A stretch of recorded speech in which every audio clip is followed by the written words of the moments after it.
আসসালামু আলাইকুম। কেমন আছেন আপনারা সবাই? আশা করি সবাই ভালো আছেন। আজকে আমি ইলিশ মাছ দিয়ে একটু ধুন্দুল রান্না করব। সেজন্যই তো ওই সবজিওয়ালা ভাইয়ের কাছে চলে আসছি। আর সবজিওয়ালা ভাইয়ের কাছে আসার পরে দেখি উনি এখনও পানিতে নামেনি। তো আমার অনুরোধে উনি পানিতে নামলো। আমাকে 1.5 কেজির মতো ধুন্দুল দিয়ে দিল। আর দেখেন আশেপাশ থেকেই নিছে। তো 1.5 কেজির মতো ধুন্দুল আমি নিয়ে এনেছি। আর টাটকা ধুন্দুল দিয়ে ইলিশ মাছের ঝোল খাইতে অনেক বেশি ভালো লাগে। তো চলেন দেখা যাক কিভাবে রান্নাটা করি।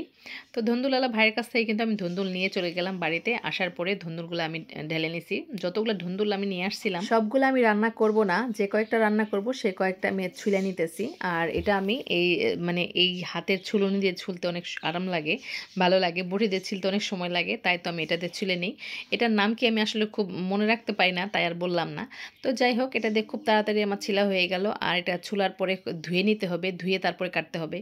এই ধুন্দুলটা আমার কাছে একটু তিতা তিতা লাগে। ঝিঙা আছে, সেই ঝিঙাটা কিন্তু তিতা কম লাগে।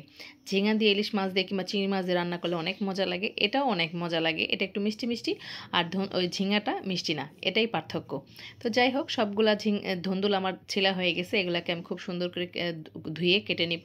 তারপরে চুলায় একটা কড়াই বসাই দিছি। কড়াই বসাই দেওয়ার পরে এখানে আমি দিয়ে দিলাম সয়াবিন তেল। আর সয়াবিন তেল দেওয়ার পরে তেলটা হালকা গরম হয়ে আসলে আমি একটা মশলা বানায় রাখছি, সেই মশলাটা এখন দিয়ে দিব। আর এই মশলা বানায় রান্না করলে অনেক বেশি মজা হয়। এই মশলার মধ্যে আছে 1 টুকরা আদা, 3-4 টুকরা রসুন, আর হচ্ছে কাঁচা মরিচ, আর 2-3টা পেঁয়াজ। এগুলো সব আমি খুব সুন্দর করে ব্লেন্ডারে ব্লেন্ড করে নিছি। আর হচ্ছে কাঁচা মরিচ 2-1টা আস্তই আছে, এখনও গোটাই আছে আসলে, মানে ভালোভাবে ব্লেন্ড হয়নি।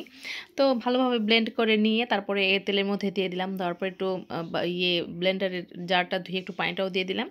তারপরে দিয়ে দিলাম হলুদ আর লবণ। আর কিছুই লাগবে না, কোনো মশলাই লাগবে না। আর এভাবে খুব সিম্পলভাবে ধুন্দুল দিয়ে ইলিশ মাছ ঝোল করলে খুবই মজা লাগে আমার কাছে। আপনারাও চাইলে কিন্তু একদিন রান্না করে খেয়ে দেখতে পারেন। আর একটা ছোটোখাটো ইলিশ ছিল, সেই ইলিশটা খুব সুন্দর করে কেটে ধুয়ে পরিষ্কার করে আমি দিয়ে দিলাম। মাছটা দিয়ে দেওয়ার পরে আমি ঢাকনা দিয়ে ঢেকে 1 মিনিটের মধ্যে একটু কষায় নেব এক সাইড। তারপরে হচ্ছে উল্টে পাল্টে দিয়ে তারপরে উঠায় রাখবো। তাছাড়া কিন্তু মাছটা আজকে আমি কষায় রান্না করতেছি। অনেক সময় কাঁচা মাছ রান্না করি, কিন্তু কষায় রান্না করলে ভালো লাগে। তো কষানো হয়ে গেছে, মাছগুলো আমি একটা একটা করে উঠায় নিতেছি। আসলে ইলিশ মাছ খুবই নরম, ভেঙে যায়, সেই জন্য চামচের সাহায্যে উঠায় নিতেছি। মাছগুলো ওঠানো হয়ে গেলে এখানে আমি দিয়ে দিব কেটে রাখা আলু। আজকে আমি ধুন্দুলের সাথে কয়েকটা আলুও দিছি, এতে ঝোলের টেস্ট অনেক ভালো আসে। আর আমার ছেলেটাও হচ্ছে আলু দিয়ে ভাত খায়, সেজন্যই দিছি আর কি। তো আলুটা দিয়ে দেওয়ার পরে দিয়ে দিলাম কেটে রাখা ধুন্দুল। আর ধুন্দুলগুলো দেখেন খুব সুন্দর করে কিন্তু কিউব কিউব করে কাটছি, আর দেখতে ভালো লাগে। আমার এসব সবজি, পানি জাতীয় সবজিগুলো আমার খুবই পছন্দ। এতে এই সবজিগুলো কিন্তু ওজন কমাতে অনেক সাহায্য করে। তো যাই হোক, ভালো করে কষায় নিলাম। আর দেখেন ধুন্দুলের থেকে অনেক পানি উঠছে, অনেক পানি উঠছে, যেহেতু এটা পানি সবজি। এই তরকারিটা রান্না করতে পানি দিতে হয় না, তারপরে একটু পানি দিব।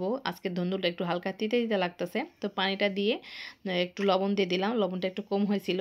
আর বেশি কষাকষি কিছু দরকার নাই, আমার তরকারি প্রায় রান্না হয়ে আসছে। তরকারি বলক চলে আসছে, এখন আমি দিয়ে দিব ইলিশ মাছ, যেগুলো আমি কষায় নামায় রাখছিলাম সেগুলো এখন দিয়ে দিচ্ছি।